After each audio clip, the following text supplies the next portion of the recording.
Pessoal, tudo bom com vocês? Hoje nós vamos dar início à leitura da obra A Morte de Ivan Ilitch, do Lev Tolstói, que é o desafio literário aqui do mês de agosto, tá? Esse vídeo era para ter ido ao ar ontem, mas eu já tinha gravado e eu acabei perdendo, né, deletando sem querer.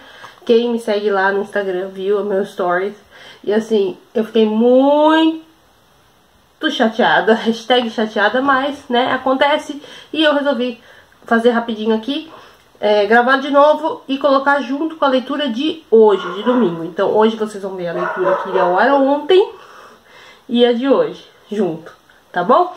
Então assim, ó, já vai deixando meu like, já compartilha muito com seus amigos, tá? E se inscreve no canal se você ainda não for inscrito. Ativa as notificações para não perder nenhum vídeo.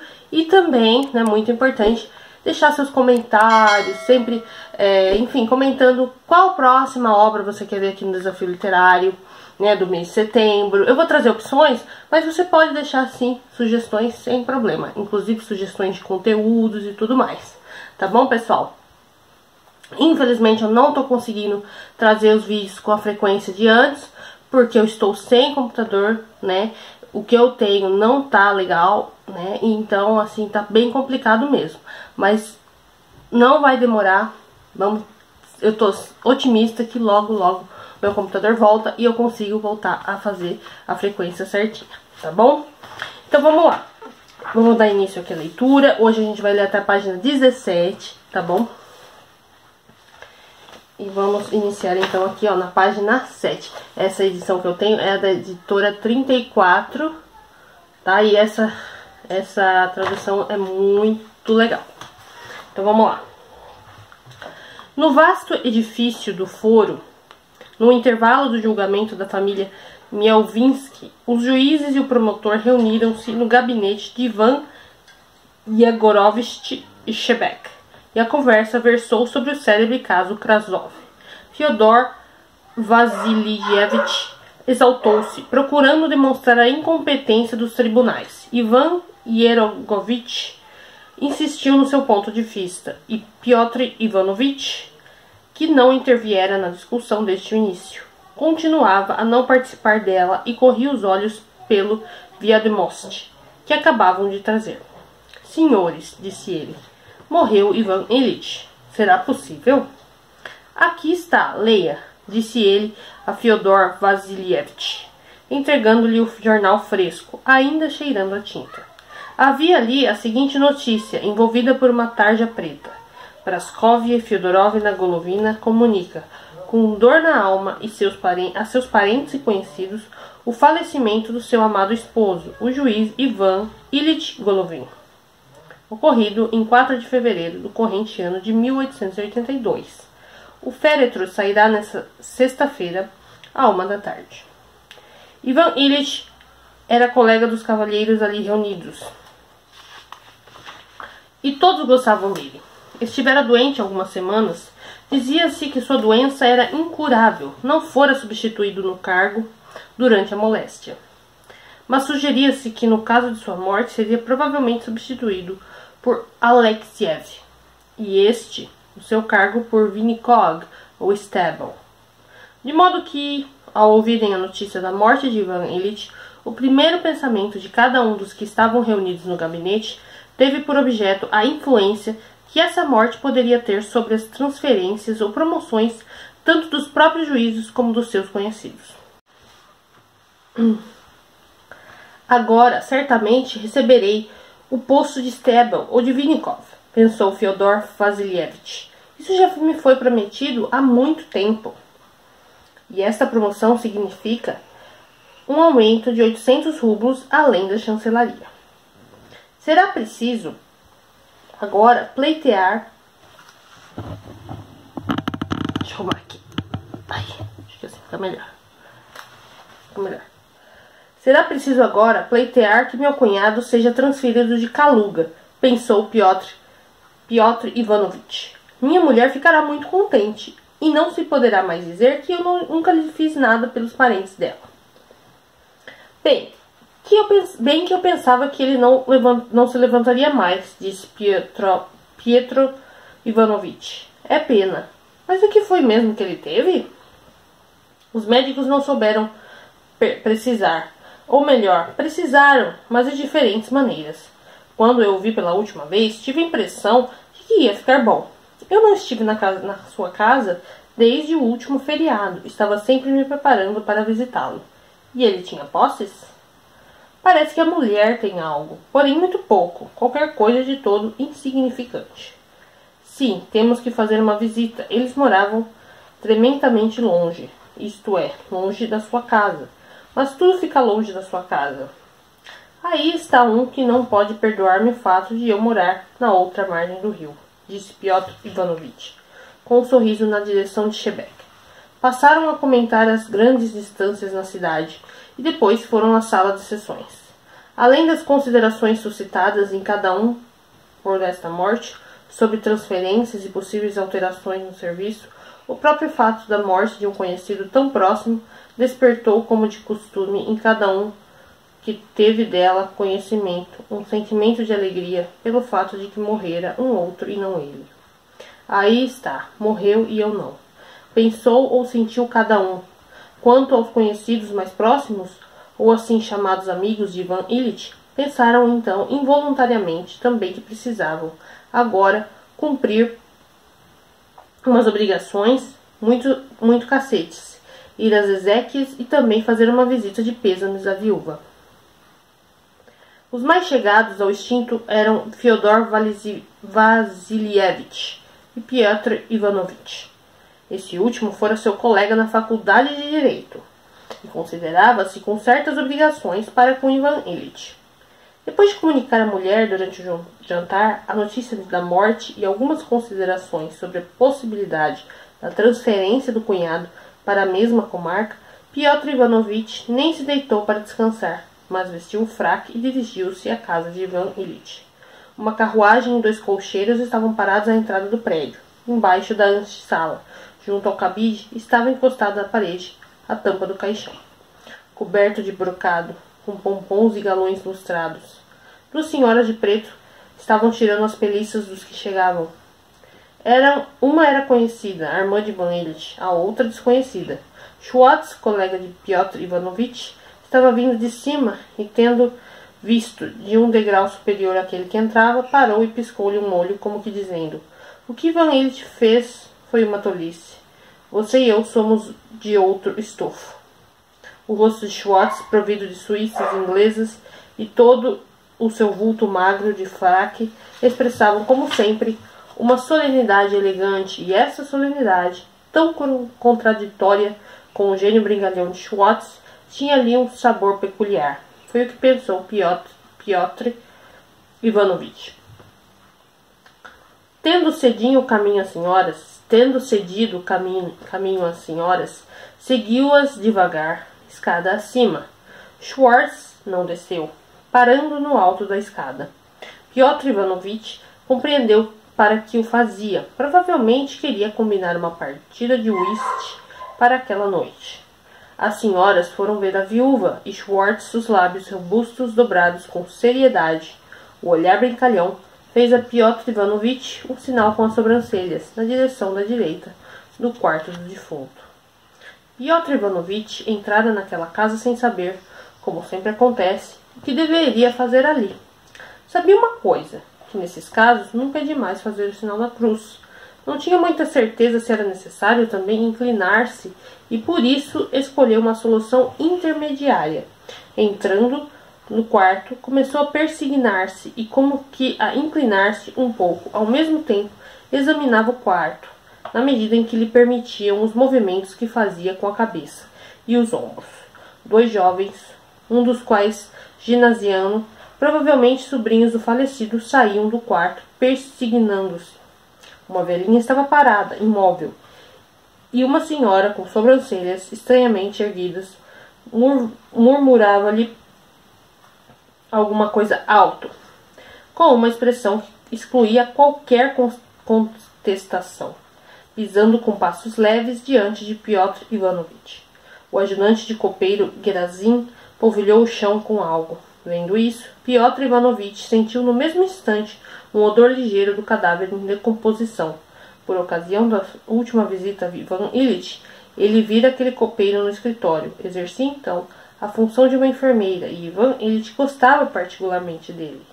Piotr Ivanovich não cessava de fazer o sinal da cruz e inclinava-se ligeiramente, numa direção intermediária entre o caixão, o sacristão e os ícones colocados a um canto da mesa. Depois, quando esse movimento de se persignar lhe pareceu prolongado demais, interrompeu-o e pôs-se a examinar o defunto. O morto estava deitado como sempre ficam deitados os mortos, de maneira particularmente pesada, afogado no forro do caixão. Os membros endurecidos, a cabeça dobrada para sempre, apoiada no travesseiro, e alteava como sempre fazem os mortos, a fronte amarela, séria, umedecida sobre as têmporas reentreantes, e o nariz saliente, que parecia pressionar o lábio superior. Mudara muito, emagrecera ainda mais desde a última vez em que Piotr Ivanovich o vira. Mas como todos os defuntos, tinha o rosto mais belo e, sobretudo, mais significativo do que fora em vida. Esse rosto expressava que fora feito o que se devia fazer e que se fizera corretamente. Ademais, nessa expressão havia ainda uma censura ou uma lembrança dos vivos. A lembrança pareceu a Piotr Ivanovich inconveniente, ou, pelo menos, não lhe dizer respeito. Teve uma sensação desagradável e por isso persignou-se mais uma vez rapidamente. Em seguida virou-se e caminhou para a porta. Segundo lhe pareceu, com demasiada rapidez, que contrariava as regras da decência. Schwartz esperava-o no quarto de passagem, as pernas muito abertas e as mãos atrás, brincando com a cartola. Um simples olhar para a figura brincalhona, asseada e elegante de Schwartz conseguiu refrescar Piotr Ivanovich. Compreendeu então que Schwartz estava acima daquilo e não se entregava às impressões acabrunhantes. O simples aspecto dele já dizia: o incidente das exéquias de Ivan Ilitch não pode de modo algum servir de pretexto suficiente para se considerar alterada a ordem da sessão, isto é, nada poderá impedi-lo de fazer estalar naquela mesma noite um baralho de cartas. Ao desembrulhá-lo, enquanto um criado colocará 4 velas novas, e em geral não havia motivos para se supor que aquele incidente pudesse impedi-los de passar agradavelmente também aquela noite. Chegou a dizê-lo, num murmúrio, a Piotr Ivanovich, quando este passou por ele, e convidou-o a fazer parte do grupo que jogaria em casa de Fyodor Vassilievich. Mas, segundo parece, não era destino de Piotr Ivanovich jogar whist na noite. Praskovia Fyodorovna, mulher baixa e gorda, apesar de todos os esforços em contrário, que se alargava dos ombros para baixo, toda de preto, a cabeça coberta de renda e as sobrancelhas estranhamente erguidas, como as da senhora parada em frente do caixão, saiu dos seus aposentos, acompanhada de outras senhoras, e depois de acompanhá-las até a porta do defunto, disse: as exéquias serão agora, passem para lá. Schwartz inclinou-se vagamente, parou aparentemente, sem aceitar nem recusar o convite, tendo reconhecido Piotr Ivanovich. Praskovia Fyodorovna suspirou, chegou bem perto dele, segurou-lhe a mão e disse: eu sei que o senhor foi um amigo de verdade de Ivan Ilitch. Lançou-lhe um olhar, esperando dele uma ação correspondente àquelas palavras. Piotr Ivanovich sabia que, assim como antes, fora necessário fazer o sinal da cruz, e agora era preciso apertar aquela mão, suspirar e dizer: creia-me. E foi o que ele fez. E depois de fazê-lo, sentiu que obtivera o efeito desejado. Ambos ficaram comovidos. Vamos, enquanto aquilo ainda não começou. Preciso conversar com o senhor, disse a viúva. Dê-me o braço. Piotr Ivanovich ofereceu o braço e eles dirigiram-se para os compartimentos interiores, passando por Schwartz, que piscou tristemente e o olho na direção de Piotr Ivanovich. Aí tem você o whist. Não fique sentido, mas vamos convidar outro parceiro. Se você conseguir livrar-se, jogaremos em 5. Dizia o seu olhar brincalhão. Piotr Ivanovich suspirou ainda mais profunda e tristemente, e Praskovia Feodorovna apertou-lhe agradecida a mão. Entrando na sua sala de visitas, forrada de cretone cor-de-rosa e com um abajur sombrio, sentaram-se à mesa, ela no divã e Piotr Ivanovich sobre um puff baixinho de molas estragadas e que se amoldava de modo incorreto quando ele se sentava. Praskovia Feodorovna quis avisá-lo que se sentasse numa cadeira, mas achou que tal aviso não condizente com o seu estado e mudou de ideia. Sentando-se no puff, Piotr Ivanovich lembrou-se de quando Ivan Ilyich estava instalando esta sala de visitas e aconselhara-se com ele justamente sobre o cretone cor-de-rosa com folhas verdes. Dirigindo-se para o divã e ao passar junto à mesa, de modo geral, toda a sala de visitas estava cheia de móveis e bibelôs. A viúva teve a renda da sua mantilha preta enganchada nos entalhes da mesa. Piotr Ivanovich sorgueu-se para desvencilhar a renda e o puff libertado debaixo dele começou a agitar-se e a empurrá-lo. A viúva pôs-se sozinha a ajeitar a sua renda e Piotr Ivanovich tornou a sentar-se, comprimindo debaixo de si o puff em rebelião. Mas a viúva não conseguiu libertar a renda inteira e Piotr Ivanovich levantou-se mais uma vez. O puff tornou a rebelar-se e até emitiu um estalido. Quando tudo isso terminou, ela tirou um lenço limpo de crambraia e chorou. Quanto a Piotr Ivanovich, o episódio da renda e a luta com o puff deram-lhe uma sensação de frio e ele ficou sentado de sobressenho franzido. Esta situação incômoda foi interrompida por Sokolov, o copeiro de Ivan Ilyich, que viera comunicar o lugar no cemitério indicado por Praskovia Feodorovna custaria 200 rublos. Ela parou de chorar e, olhando para Piotr Ivanovich com um ar de vítima, disse-lhe em francês que tinha um sentimento muito penoso. Piotr Ivanovich fez em silêncio um gesto que expressava uma certeza inabalável de que isso não podia ser diferente. Fume, por favor, disse ela com voz generosa e ao mesmo tempo sofredora, e ocupou-se com Sokolov do problema do custo do jazigo. Acendendo o cigarro, Piotr Ivanovich ouviu que ela interrogou o criado muito minuciosamente sobre os diferentes preços de lotes no cemitério e determinou aquele que se devia escolher. Acabando de providenciar o lugar do jazigo, tomou providência sobre os cantores nas exéquias. E Sokolov saiu.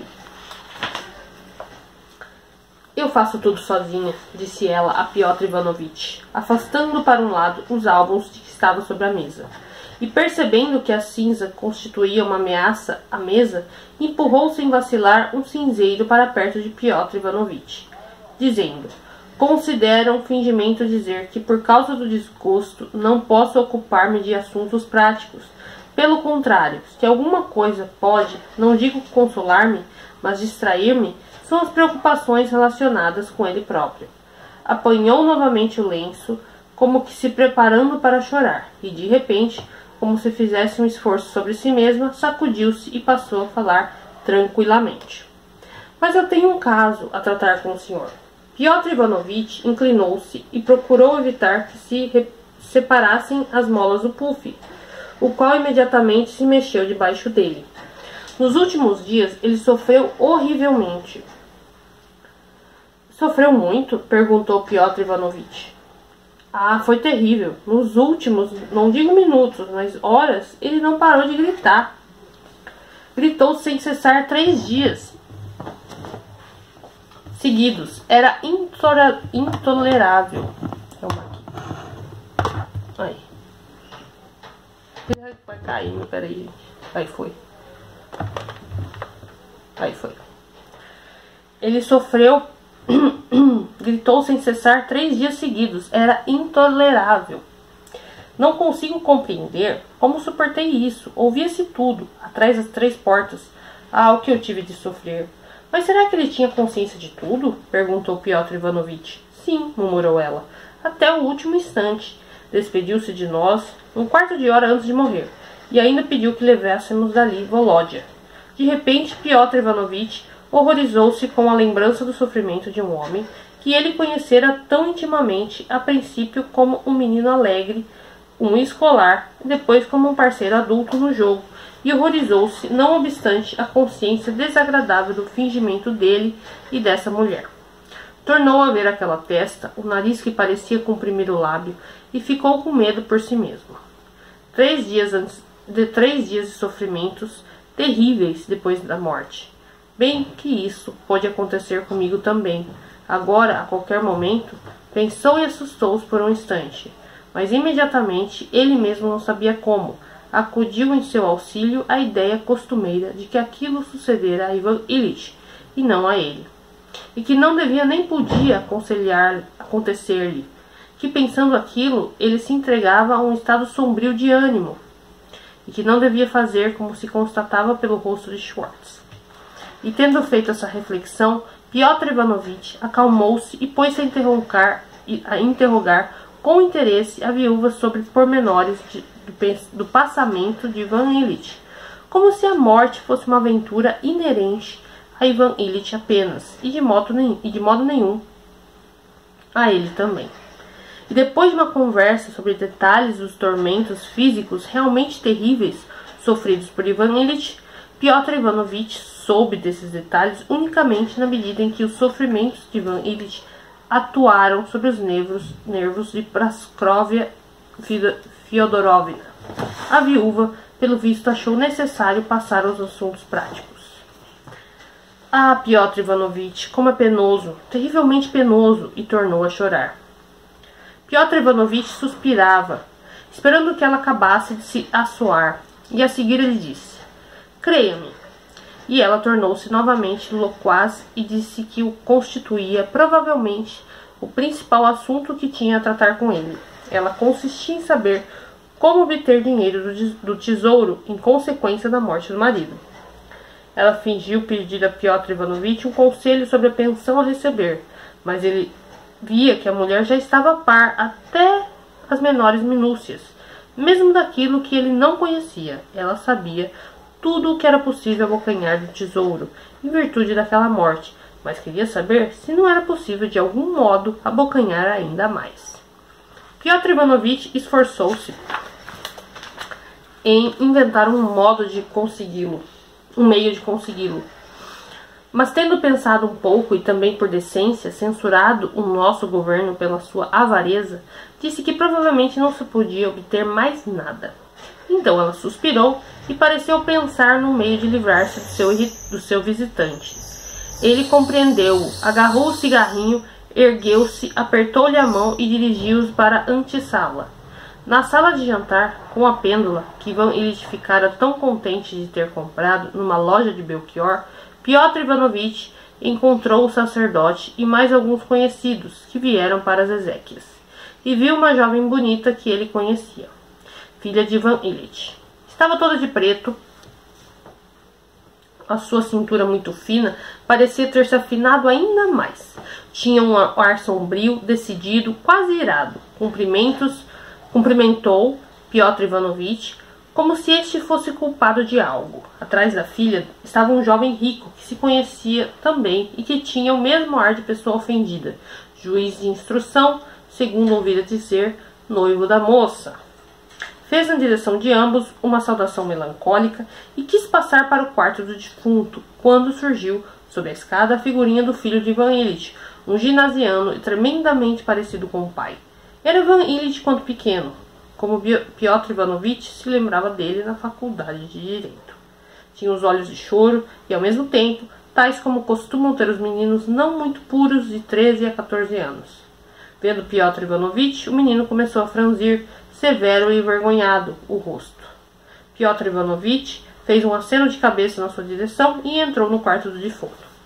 Começaram as exéquias, velas, gemidos, o incenso, lágrimas, soluços. Piotr Ivanovitch parou, o sobrecenho franzido, olhando os pés de quem estava na frente. Não lançou nenhum olhar ao defunto, não cedeu até o fim das influências enfraquecedoras e foi um dos primeiros a sair. Não havia ninguém na antessala. O ajudante de copeiro Gerasim saiu correndo do quarto do falecido, remexeu com as suas mãos robustas em todas as peliças, a fim de encontrar a de Piotr Ivanovitch, e estendeu a este. — E então, Gerasim, irmão? — perguntou Piotr Ivanovitch, a fim de dizer algo. — Sente pena? — É a vontade de Deus. Iremos todos para lá, disse Gerasim, arregalinhando os dentes brancos, cerrados de muitos mujique, e como uma pessoa em pleno trabalho intensivo, abriu rapidamente a porta, chamou um cocheiro, ajudou Piotr Ivanovich a sentar-se e deu um pulo de volta, com o ar de quem estivesse pensando no que tinha a fazer, no que mais tinha a fazer. Foi particularmente agradável para Piotr Ivanovich respirar ar puro, depois do cheiro do incenso, do cadáver e do fenol. Para onde manda? Perguntou o cocheiro. Ainda não é tarde. Foi à casa de Fyodor Vasilievich. E Piotr Ivanovich foi para lá. E realmente encontrou-os no fim do primeiro rubber, de modo que não foi inconveniente a presença de um quinto parceiro. A história pregressa na vida de Ivan Ilitch foi das mais simples e comuns e, ao mesmo tempo, das mais terríveis. Morria aos 45 anos, juiz do foro criminal, era filho de um funcionário que fizera em Petersburgo, em diferentes ministérios e departamentos, aquele tipo de carreira que leva as pessoas a uma situação da qual elas, por mais evidente que seja a sua incapacidade para qualquer função de efetiva importância, não podem ser expulsas, em virtude dos muitos anos de serviço e dos postos alcançados por este motivo. Recebem cargos inventados, fictícios e uns não fictícios milhares de rublos, de 6 a 10, com que vivem até a idade provecta. Então terminamos aqui, ó, a página 17, ó. Tá, gente? E como eu falei pra vocês, né, no início do vídeo, vocês vão ter aí a continuação já com a leitura, né, da segunda parte aí, seguindo o nosso cronograma, tá? E amanhã, daí a gente segue o cronograma certinho, até o próximo sábado. Beleza, pessoal? Muito obrigada pra você que acompanhou a leitura aqui, né? Vocês viram que a história já inicia com a morte, né, e agora a gente vai adentrar aí, né, voltar um pouquinho no tempo pra ver como é que foi isso, né? E tenho certeza que vai ser uma leitura super fluida, super bacana. A única coisa que eu tenho pra comentar aqui é que esses nomes são difíceis de falar, hein, gente? Eu tô falando do jeito que eu acho que é. Eu não sei se tá certo, tá? Mas enfim, é isso. E eu já reparei que, né, não fala só o primeiro nome, fala o primeiro e o segundo, sempre. Então, assim, meu Deus, é necessário isso? Enfim, eu dei uma olhada nos outros livros do Tolstói que eu tenho. Isso é um fato, tá? Eu não sei se é uma coisa do Tolstói ou se realmente é uma coisa da literatura russa. Se você souber, deixa aqui nos comentários pra eu saber, tá bom? Porque, assim, de fato, né, é necessário. Eu não li nenhum livro do Dostoiévski ainda, mas eu quero ler Crime e Castigo. Será que é uma coisa da literatura russa isso, de ter sempre nome e sobrenome? Porque é muito complicado falar esses nomes, gente, vamos combinar? Mas é isso. Eu espero que vocês estejam gostando. Não deixa de acompanhar aqui a sequência da leitura e também amanhã e o resto da semana. Tá bom, pessoal? Beijinho, tchau, tchau! Oi, pessoal, tudo bom com vocês? Vamos dar continuidade à leitura da obra A Morte de Ivan Ilitch. Ontem nós lemos, então, até a página 17 e hoje nós vamos ler da 18 até a 27, tá bom? Já vou pedir meu like, já vou pedir que você compartilhe muito com seus amigos. Se for novo no canal, que se inscreva e ative as notificações para não perder nenhum vídeo, ok? Então vamos lá, vamos começar. Vou tomar aqui a leitura. Página 18 aqui. Vamos lá. Então vocês lembram que a gente já inicia aí, né, narrativa com a morte do personagem principal aqui, né, o Ivan Ilitch. E a gente tem aqueles personagens, vocês perceberam que são os nomes bem complicadinhos de falar, né, então, né. Mas, assim, eu que lute pra ler esses nomes aqui, né. Vamos lá, vamos dar sequência, então. O personagem, um dos amigos do Ivan Ilitch, né, foi lá no velório e depois ele saiu da casa do Ivan Ilitch e foi até a casa de um outro amigo pra jogar, né? Então vamos lá, vamos dar continuidade aqui. A gente terminou bem no começo do capítulo 2, tá vendo? E aí a gente segue aqui. Tal era o conselheiro privado Ilya Yefimovich Golovin, funcionário inútil de diversas repartições desnecessárias. Teve 3 filhos. Ivan Ilyich era o segundo. O primogênito fazia carreira idêntica à do pai, apenas em outro ministério, e já estava chegando à idade funcional em que se atinge essa inércia dos vencimentos. O terceiro filho era um fracassado, prejudicara-se em diferentes repartições e agora estava servindo na administração das estradas de ferro. Tanto seu pai como seus irmãos, e particularmente as mulheres destes, não gostavam de se encontrar com ele e até não se lembravam sem uma necessidade extrema de sua existência. A irmã estava casada com o barão de Graf, um funcionário de Petersburgo, idêntico ao sogro. Ivan Ilyich era le fênix de la famille, como se dizia. Não era frio e meticuloso como o mais velho, nem temerário como o caçula. Constituía o termo médio entre eles, uma pessoa inteligente, viva, agradável e decente.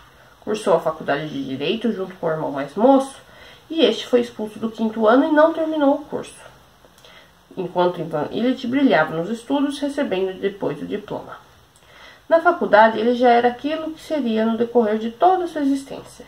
Um homem capaz, alegre, bonachão, comunicativo, mas um severo cumpridor daquilo que considerava seu dever. E considerava como seu dever tudo aquilo que consideravam como tal as pessoas mais altamente colocadas. Não era um adulador, quer quando menino, quer já homem feito, mas desde a idade mais tenra era atraído como inseto pela luz, pelas pessoas altamente colocadas na sociedade, assimilava as suas maneiras, a sua visão de vida e estabelecia relações amistosas com elas.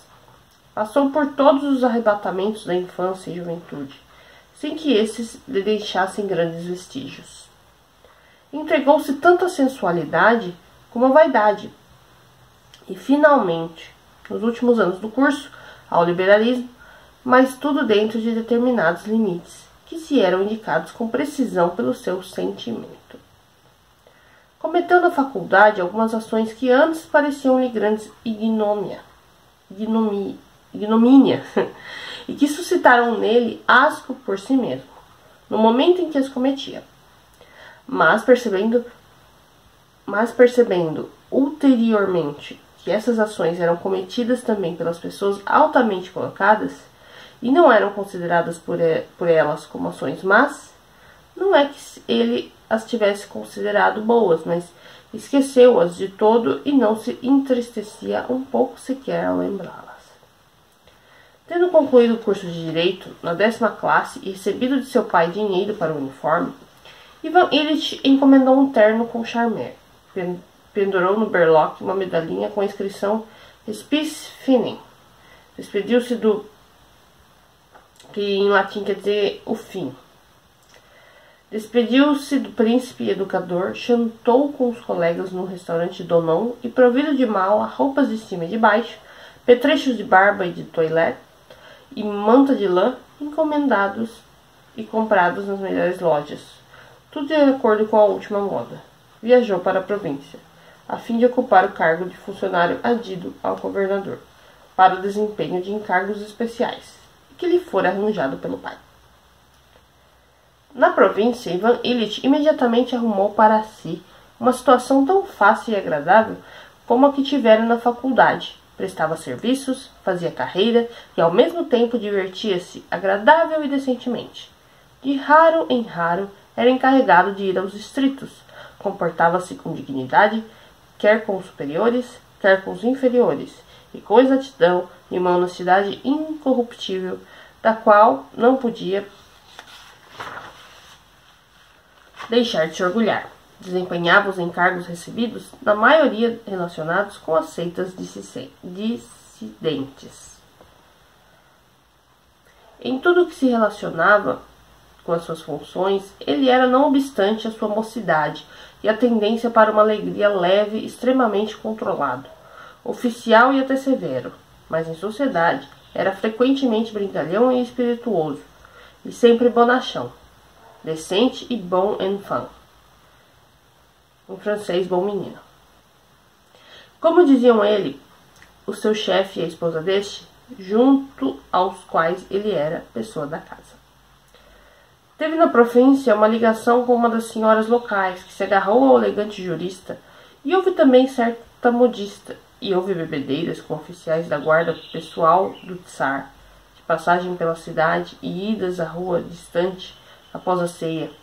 Havia bajulação ao chefe e mesmo à esposa deste, mas tudo isto vinha impregnado de um tão elevado tom de boas maneiras que não podia ser definido com palavras más. Tudo isto enquadrava-se apenas sobre a rubrica do adágio francês.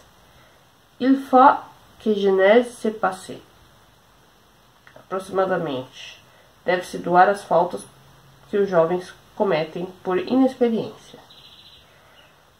Tudo ocorria de mãos limpas, de camisa limpa, com palavras francesas e, sobretudo, na mais alta sociedade, por conseguinte, com a aprovação das pessoas altamente colocadas.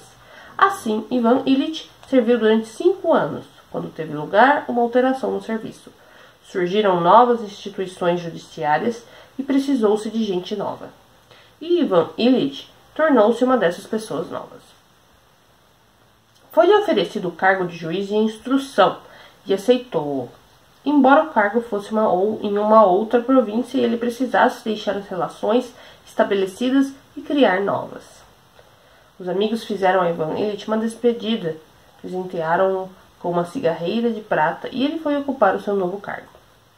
No desempenho da função de juiz, Ivan Ilitch era igualmente comme il faut, em francês, como é preciso. Decente, capaz de separar as obrigações funcionais e a vida particular. Uma pessoa que inspirava consideração geral, como fizera igualmente quando funcionário para encargos especiais. Quanto ao cargo de juiz, era para Ivan Ilitch muito mais interessante e atraente que o anterior. Neste, era-lhe agradável passar com desenvoltura em seu uniforme talhado por Charmer, junto aos solicitantes trêmulos que esperavam ser recebidos e aos outros funcionários que o invejavam, diretamente para o gabinete do chefe e sentar-se com ele, a fim de tomar chá, fumando. No entanto, eram poucas ali as pessoas que dependiam diretamente de seu arbítrio. Tais pessoas eram os Spravniks, que na Rússia tsarista são os chefes de polícia de distritos, Spravniks, e os dissidentes religiosos, quando ele era enviado para cumprir algum encargo. E ele gostava de tratar com respeito, quase com companheirismo, gente dessa espécie, dele, dependente. Gostava de fazer sentir que ele, capaz de esmagar, tratava-os com simplicidade amistosamente. Sim, essas pessoas eram pouco numerosas, né? Eram então pouco numerosas. Mas agora, na qualidade de juiz de instrução, Ivan Ilitch sentia que todos sem exceção, mesmo as pessoas mais importantes e convencidas, estavam nas suas mãos, e que lhe bastava escrever determinadas palavras sobre papel timbrado e aquele homem importante, autossuficiente, seria conduzido à sua presença na qualidade de acusado ou de testemunha, e se ele não quisesse convidá-lo a sentar-se, o outro ficaria em pé na sua frente e responderia as perguntas. Ivan Ilitch jamais abusou dessa autoridade e, pelo contrário, procurava atenuar a sua manifestação, mas a consciência dessa autoridade e a possibilidade de atenuá-la constituíam para ele o interesse principal e a atração do seu novo encargo.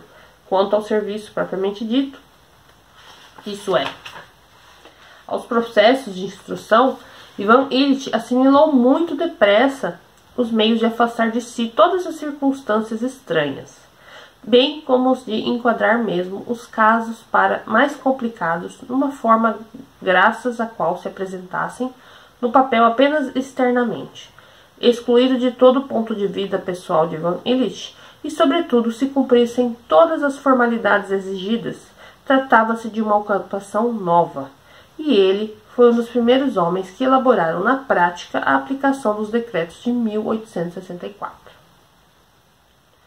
Mudando para a nova cidade, onde iria exercer o cargo de juiz de instrução, Ivan Ilitch fez novas relações, portou-se de maneira diversa e assumiu um tom algo diferente. Ficou a certa distância, digna das autoridades provinciais, escolheu um círculo melhor de relações entre os nobres ricos ou com cargos judiciários que habitavam a cidade e passou a expressar-se num tom de ligeiro descontentamento com o governo, de um liberalismo atenuado e de um civismo culto. Ao mesmo tempo, sem alterar em nada a elegância do traje, parou de barbear-se no queixo, deixando a barba crescer à vontade. Na nova cidade, a vida de Ivan Ilitch também se arranjou muito agradavelmente. A sociedade que se erguia em fronda contra o governador era boa e unida. O ordenado aumentara, e o Oeste trouxe então à sua vida não poucos prazeres, pois Ivan Ilitch possuía o dom de jogar cartas com alegria, raciocinando depressa e com muita finura, de modo que sempre ganhava. Depois de 2 anos de serviço na nova cidade, conheceu ali a futura esposa, Praskovia Fyodorovna Michel. Era a moça mais atraente, brilhante e inteligente do círculo de relações de Ivan Ilitch. Entre os divertimentos e folgas dos seus trabalhos de juiz de instrução, ele incluiu as relações leves de brincadeira com Praskovia Fyodorovna. Quando funcionário destacado para encargos especiais, Ivan Ilitch geralmente dançava, mas juiz de instrução ele já dançava apenas excepcionalmente. Quando o fazia, era para mostrar que, embora estivesse servindo nas novas instituições e fosse funcionário de 5ª classe, sabia dançar melhor que os demais. Por isso, de raro em raro, no final de uma reunião social, dançava com Praskovia Fyodorovna. E foi principalmente no decorrer dessas danças que ele a cativou. Praskovia Fyodorovna apaixonou-se por ele. Ivan Ilitch não possuía uma intenção clara, determinada de se casar, mas quando a moça apaixonou-se, ele formulou para si mesmo a pergunta: por que realmente não casar? Praskovia Fyodorovna era de boa família, nobre e nada feia, e havia ainda uma pecuniazinha. Ele podia contar com um partido mais brilhante, mas também este não era mau. Ivan Ilitch tinha o seu ordenado, e ela, segundo esperava o noivo, teria outro tanto. A parentela era boa, e ela, uma mulher simpática, bonitinha e direita. Dizer que Ivan Ilitch casou-se porque se apaixonara pela noiva e encontrara nela compreensão para suas concepções sobre a existência seria tão injusto como afirmar que se casou porque as pessoas das suas relações aprovaram aquele partido. Ivan Ilitch casou-se de acordo com os seus próprios cálculos, conseguindo tal esposa. Fazia o que era do seu próprio agrado e, ao mesmo tempo, executava aquilo que as pessoas mais altamente colocadas consideravam correto. E Ivan Ilitch casou-se. O processo do matrimônio como tal e os primeiros tempos de vida em comum, com os carinhos conjugais, a mobília nova, a prataria nova, as roupas de baixo nova, decorreu muito bem até a gravidez da mulher, de modo que Ivan Ilitch já começava a pensar que o casamento não só não infligiria o caráter de vida leve, agradável, alegre e sempre decente, e aprovada pela sociedade, que ele considerava inerente à existência em geral, mas ainda o reforçaria. No entanto, a partir dos primeiros meses de gravidez da mulher, surgiu algo novo, inesperado, desagradável, penoso e inconveniente, que não se podia esperar e de que não havia nenhum meio de se livrar. A mulher, sem qualquer motivo, conforme pareceu a Ivan Ilitch, de gaieté de coeur em francês, aproximadamente por capricho, como ele dizia a si mesmo, começou a infringir o encanto e a decência da vida, sem nenhuma causa para tanto. Tinha ciúme dele, exigia que ele fizesse a corte, implicava com tudo e fazia-lhe cenas grosseiras e desagradáveis. A princípio, Ivan Ilitch esperou livrar-se dessa situação desagradável com aquele mesmo tipo de relação com a vida, leve e de bom tom, que já o salvara mais de uma vez. Tentou ignorar o estado de ânimo da mulher, continuou a viver leve e agradavelmente como antes. Convidava amigos para jogar em sua casa, procurava ele mesmo ir ao clube ou à casa de amigos. Mas de uma feita, a mulher começou com tamanha energia a xingá-lo com palavras rudes e continuou a xingá-lo com tanto afinco toda vez que ele não cumpria as suas exigências. Ao que parece, firmemente decidida a não cessar de fazê-lo até que ele se submetesse, isto é, permanecesse em casa e se angustiasse com ela, que Ivan Ilitch ficou horrorizado. Compreendeu então que o convívio conjugal, pelo menos com a esposa que tinha, nem sempre contribui para o encanto e a decência da vida, mas pelo contrário, frequentemente os infringe, e que por isso era indispensável proteger-se contra essas infrações. E Ivan Ilitch pôs-se a procurar novos para isso. O serviço infundia respeito a Praskovia Fyodorovna, e Ivan Ilitch começou a lutar com a mulher por meio do serviço e das obrigações dele decorrentes, estabelecendo assim barreiras em torno do seu mundo independente. Com o nascimento da criança, com as tentativas de amamentá-la e diferentes malogros nisso, com as doenças reais e imaginárias do bebê e da mãe, em que se exigia a participação de Ivan Ilitch, mas que ele não conseguia compreender, tornou-se ainda mais premente para Ivan Ilitch a necessidade de cercar-se para si um mundo fora da família. Na medida em que sua mulher se tornava mais irritadiça e exigente, ele transferia cada vez mais para o serviço o centro de gravidade da sua vida. Passou a gostar mais do serviço e tornou-se mais ambicioso. Muito em breve, não mais de um ano após o matrimônio, Ivan Ilitch compreendeu que o convívio conjugal, embora apresente algumas comodidades para a vida, é na realidade algo muito complexo e difícil, com respeito ao qual se deseja cumprir o dever, isto é, levar uma vida decente, aprovada pela sociedade. É preciso elaborar um tipo determinado de relação, tal como no serviço. E Ivan Ilitch elaborou para si uma tal relação com a vida a dois. Ele exigia da vida de família somente as comodidades do jantar, da dona de casa, do leito, comodidades essas que tal vida podia proporcionar-lhe, e, sobretudo, aquela decência das formalidades exteriores determinada pela opinião pública. E quanto ao mais, buscava encanto e alegria, encontrando-os, ficava muito grato.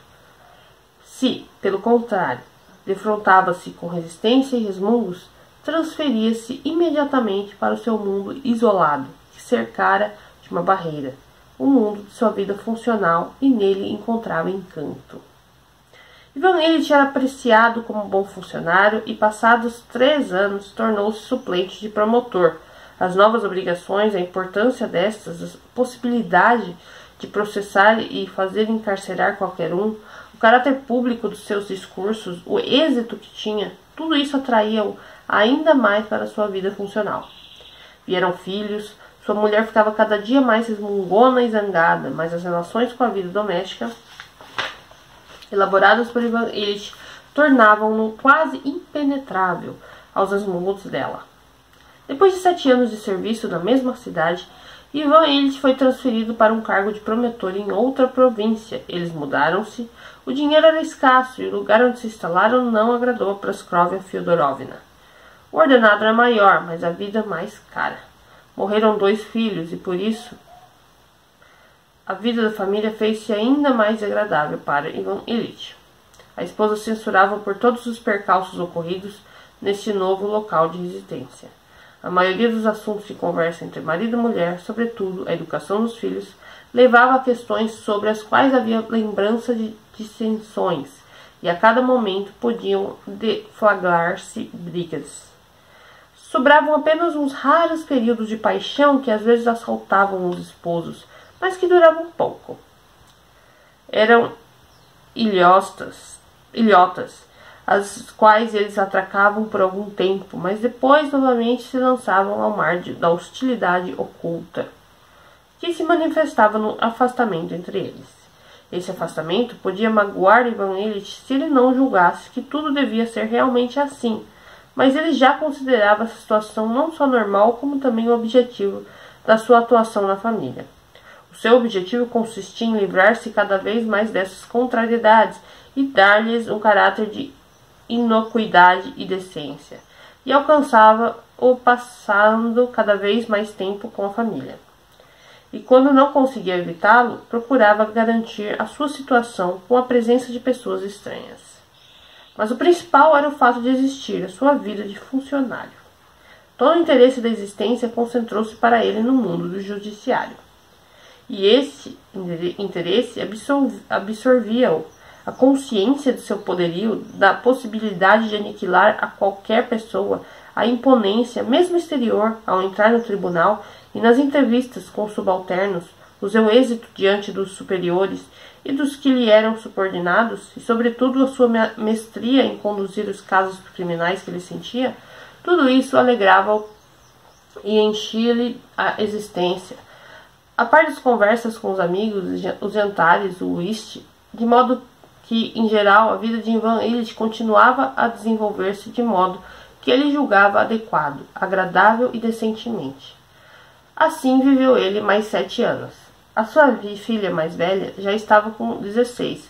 Morrera-lhe mais um filho, e ficara ainda um menino, ginasiano, objeto de discórdia. Ivan Illich quisera fazê-lo estudar direito, mas Praskovia Fyodorovna, por pirraça, matricularam-no no ginásio. A filha estudava em casa e desenvolvia-se bem. O menino também não estudava mal. Assim viveu Ivan Illich, 17 anos de casado. Ele já era um promotor experiente, que recusara algumas transferências na expectativa de um lugar mais interessante, quando ocorreu inesperadamente uma circunstância desagradável, que alterou completamente a tranquilidade da sua vida. Ivan Illich esperava receber o cargo de juiz-presidente numa cidade universitária, mas Hope conseguiu passar-lhe à frente e ocupar esse cargo. Ivan Illich irritou-se, começou a censurá-lo, e brigou com ele e com os chefes imediatos. Passou a ser tratado com frieza, e por ocasião das designações seguintes, foi novamente prejudicado. Isso ocorreu em 1880. Esse ano foi o mais penoso na vida de Ivan Illich. Ficou claro, então, por um lado, que o ordenado era insuficiente para viver, e por outro, que todos o esqueceram, e aquilo que lhe parecia maior, a mais cruel injustiça contra ele, aparecia aos demais como um caso absolutamente comum. O próprio pai não se julgava obrigado a ajudá-lo. Sentiu que todos os abandonaram, considerando a sua situação, com 3.500 rublos de ordenado, como a mais normal, e mesmo feliz. Ele era o único. Só vou concluir essa parte, tá, gente? Ele era o único a saber que, com a consciência das injustiças que sofrera, com as eternas amofinações da mulher, com as dívidas que passara a contrair, vivendo acima dos seus meios, a sua situação estava longe de ser normal. Então, terminei a página 27, só concluí aqui o parágrafo na comecinho da 28, tá? Então, o que a gente pôde ver aí, né? Ivan Illich, né, foi promovido, mudou de cidade e lá ele conheceu a esposa, até então a esposa. E aí eles tiveram uma vida aí, né, a gente já viu aqui no início do capítulo 13, que ele já tem 17 anos, né? Capítulo 3, ele já tem 17 anos de casado. E tiveram que se mudar de novo e daí a coisa não ficou tão boa pra ele, né? Mas que homem, né? É uma personalidade forte, né? Pra não dizer outra coisa, né?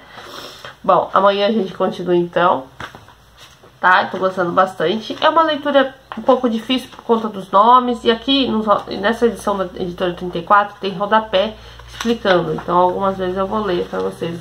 Às vezes tem, né? Rodapézinho aqui. E eu achei bem legal isso, porque realmente tem palavra que a gente não entende, né? Que a gente não sabe. Eu nem sei se eu tô falando certo os franceses aqui também, os russos, enfim. É complicado, né? E uma coisa que eu achei interessante é que ele nunca usa só o primeiro nome, ele usa o nome inteiro, né? Interessante isso, né? Tipo, né?